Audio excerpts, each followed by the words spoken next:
Good evening and welcome. Whether you're watching from your living room, your workplace, or pretending to be asleep while secretly scrolling on your phone, we're glad you're with us. You're tuned in to Emo Nightly News every moment online. Here are tonight's headlines.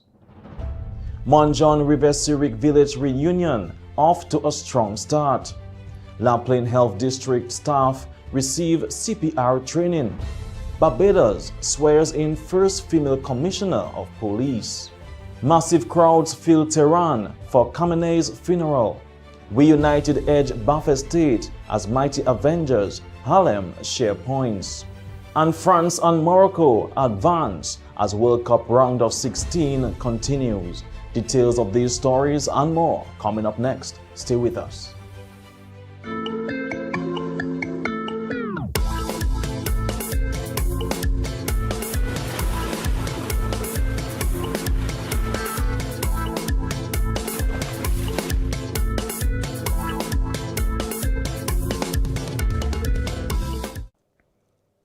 Welcome back everyone, I'm your presenter Rick Francis and this is a news broadcast for the 6th of July 2026.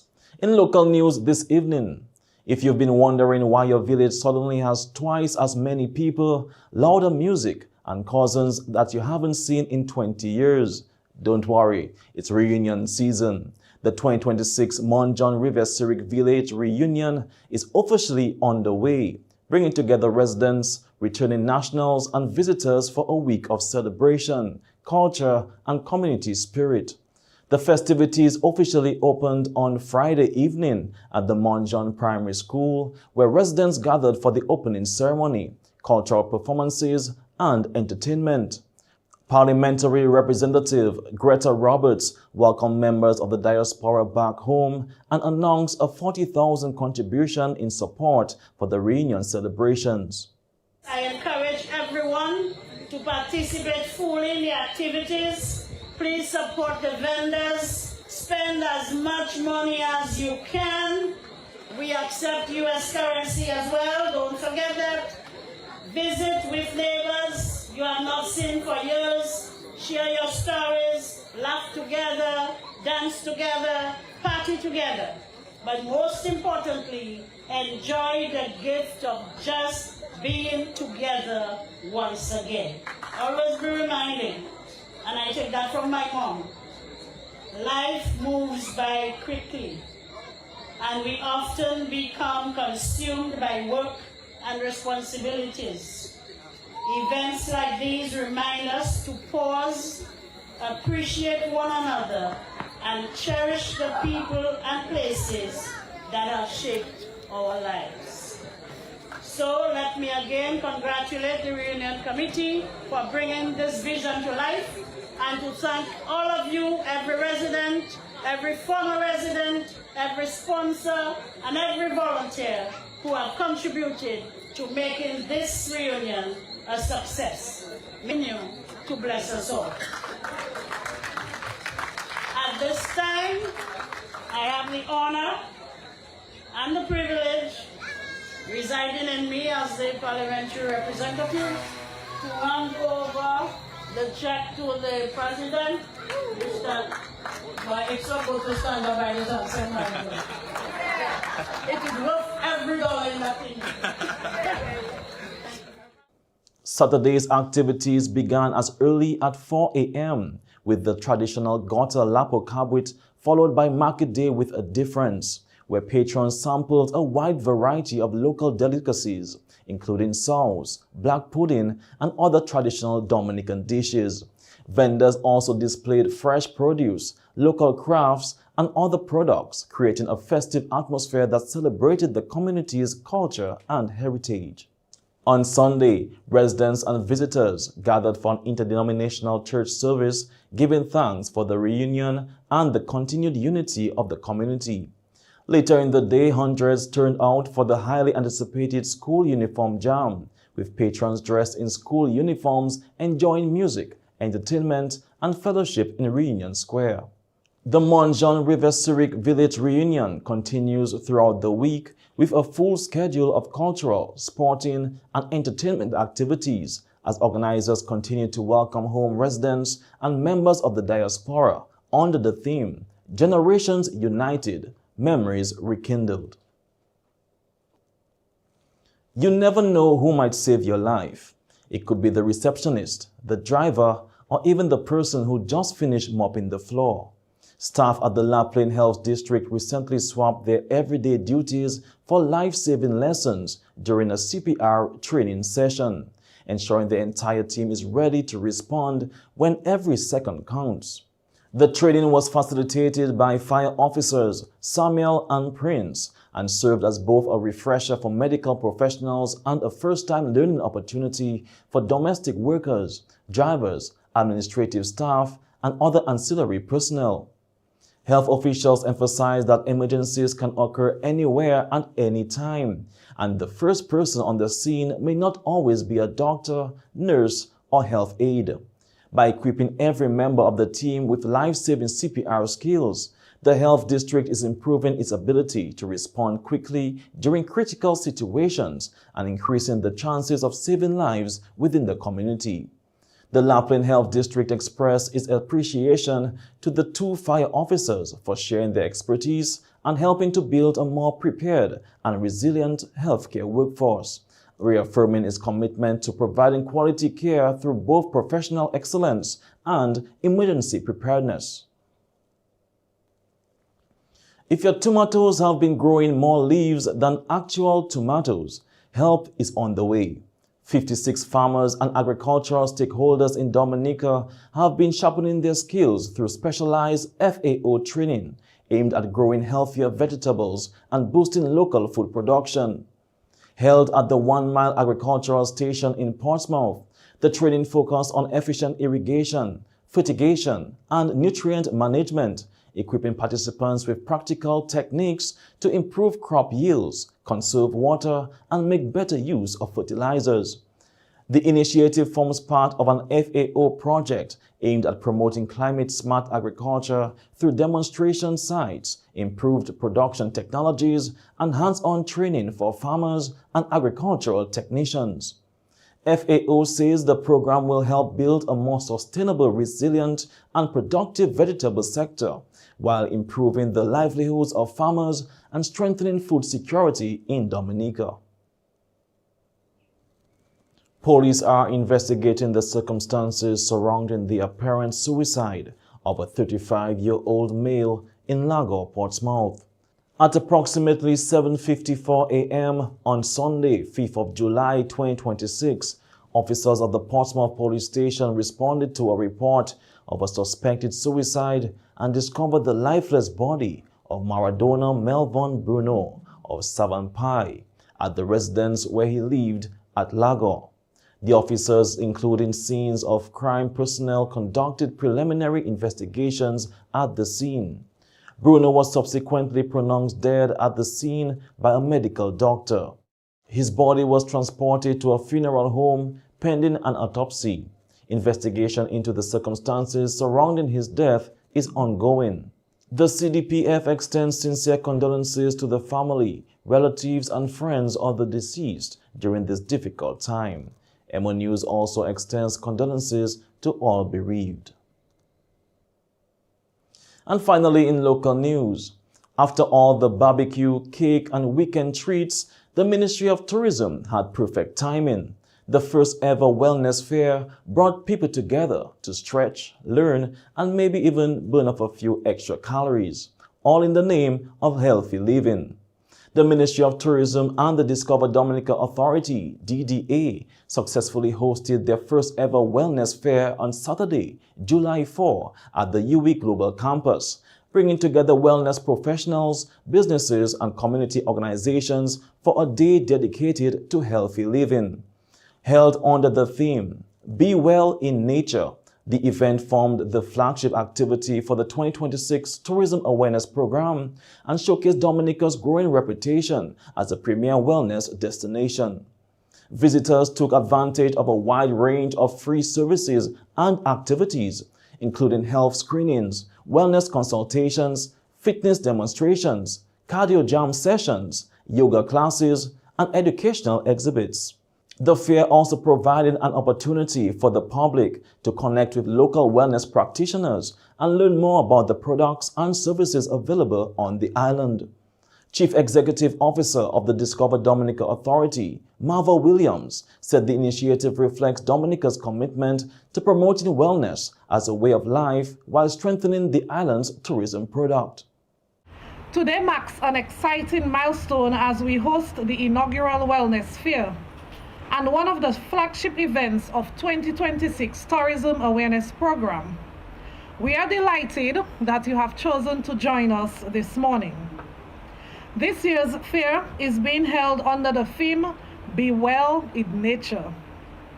A simple reminder that our well-being deserves time, attention, and care. From the onset, our vision for this event was simple: to create a space where people could connect with the professionals, businesses, and organizations that are helping to improve health and wellness across Dominica. We want to make wellness accessible, practical, and engaging by bringing together information, services, and experiences that people can explore in one place. As you move through the fair today, you'll have the opportunity to meet healthcare professionals, wellness practitioners, fitness instructors, nutritionists, experts, and entrepreneurs who are passionate about helping others live healthier lives. Take the time to visit the booths, participate in demonstrations, attend the educational sessions, and make use of the free services available throughout the day. We hope you leave with new knowledge, valuable connections, and practical ideas that you can incorporate into your everyday life. To all of our exhibitors, presenters, sponsors, and partners, thank you for your commitment to today's event. Thank you for sharing your expertise, your services, and your passion with everyone gathered here. Minister for Tourism, Dennis Charles Pemberton, highlighted the importance of wellness tourism to Dominica's economy, noting that the event encourages healthier lifestyles while showcasing the island's unique nature-based wellness experiences. As Minister for Tourism, I am committed to advancing wellness tourism to the next level.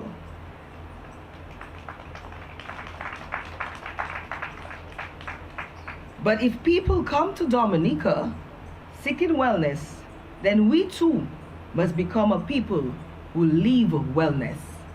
Our greatest advertisement will never be a brochure or social media campaign. Our greatest advertisement will be healthy, happy, and vibrant Dominican people. My vision is clear. I want Dominica to become the wellness capital of our region.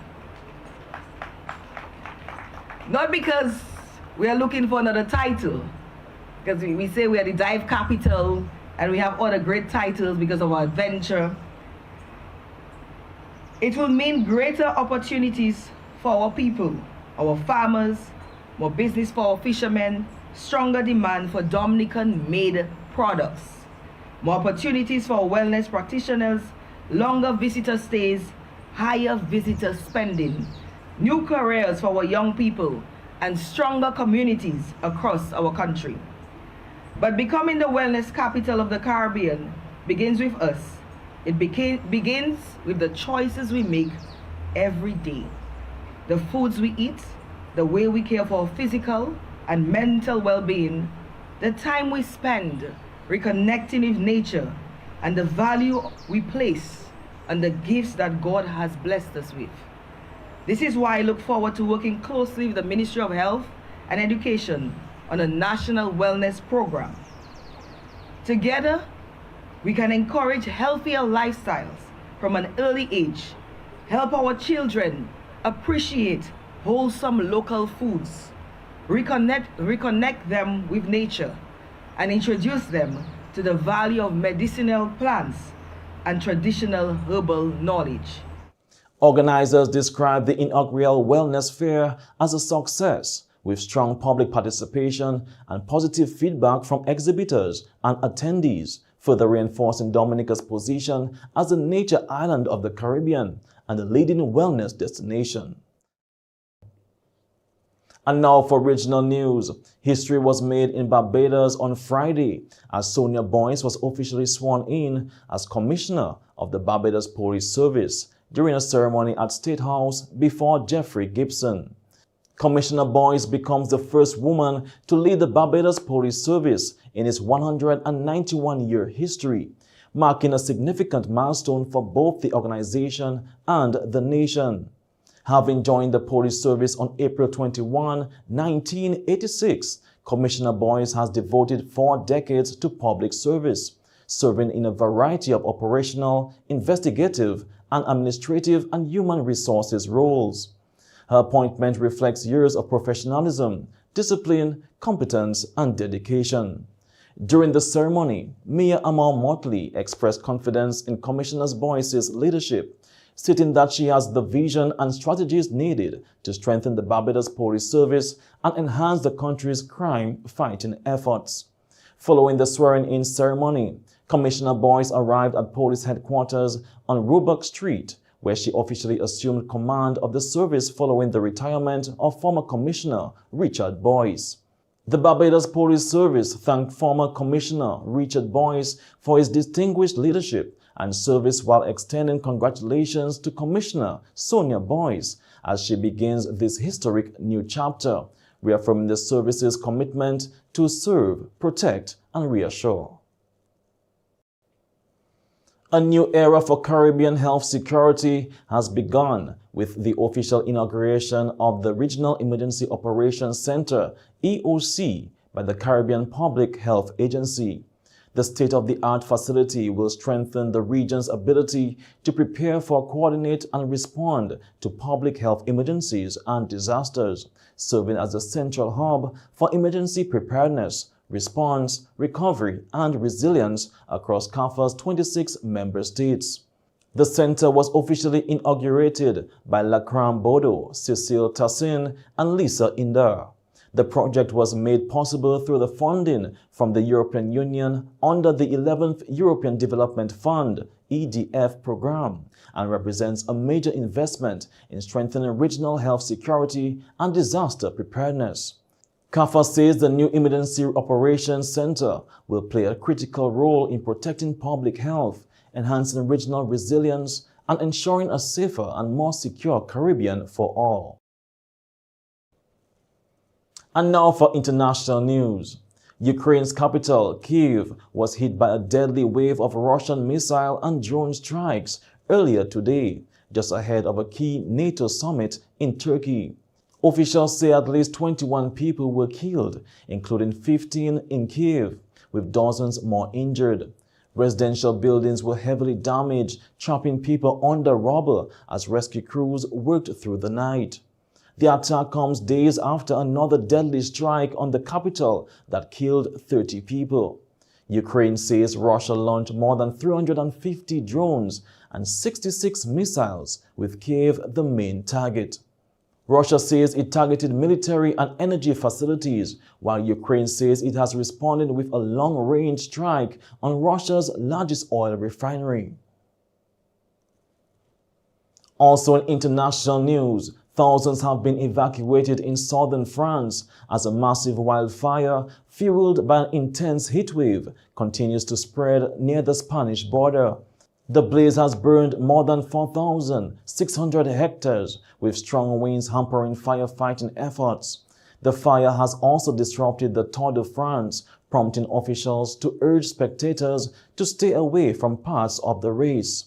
Authorities warned that soaring temperatures and dry conditions could lead to more wildfires across the region. Huge crowds have lined the streets of Tehran for the funeral procession of Iran's late supreme leader, Ali Khamenei, who was killed at the start of the recent war involving Iran, Israel, and the United States.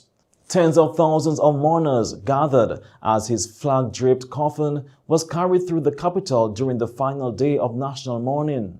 The funeral comes as tensions remain high across the region, even as diplomatic efforts continue toward a permanent ceasefire and a broader agreement on Iran's nuclear program. And that's all for international news this evening. Stay tuned for the sports segment coming up next.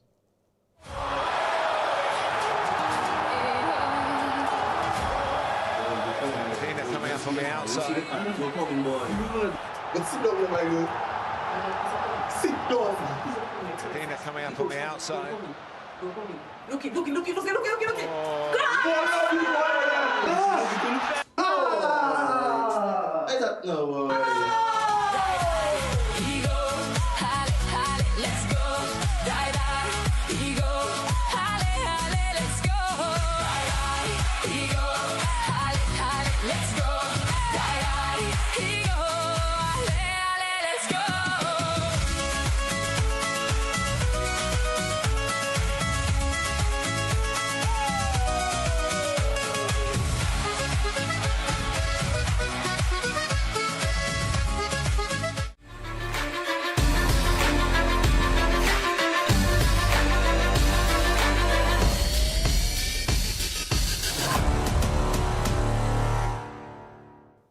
Welcome to the sports segment.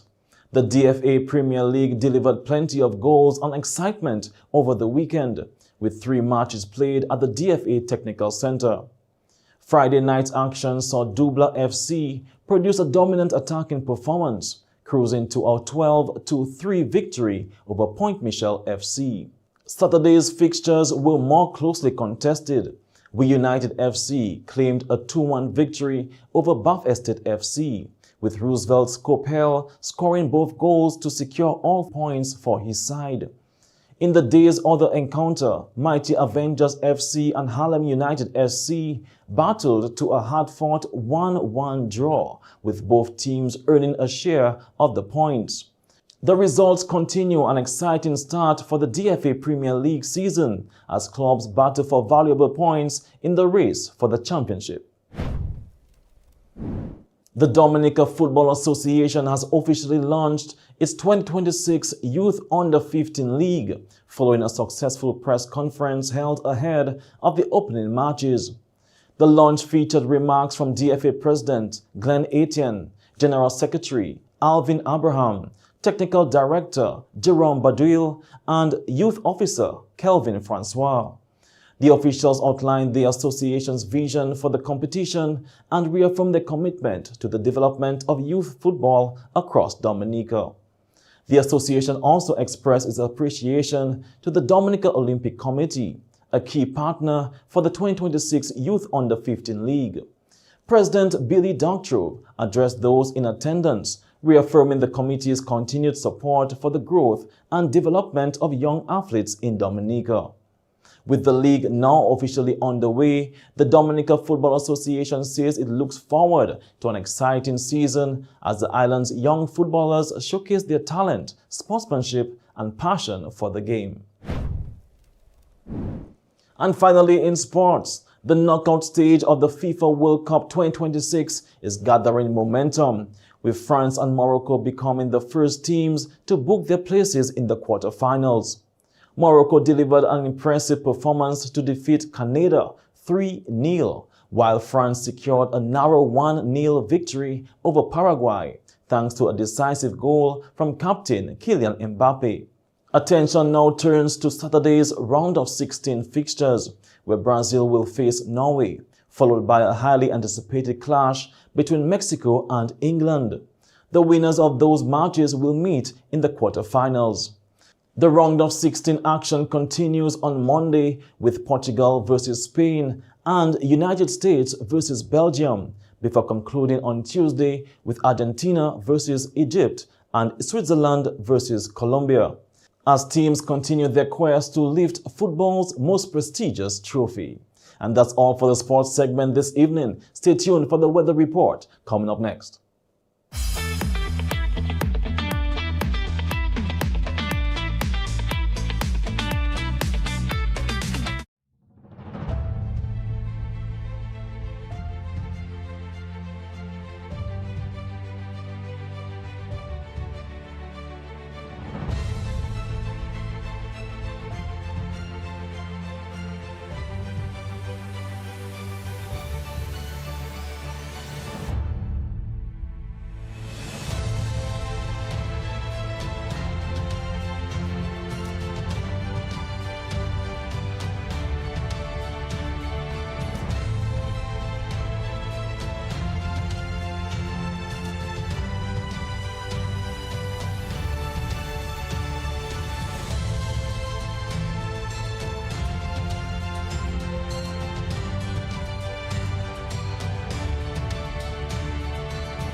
And that's all from us tonight. I'm your presenter, Rick Francis. And on behalf of the entire EmoNews team, thank you for watching. Keep it locked to Emo Nightly News every moment online. Have a good night.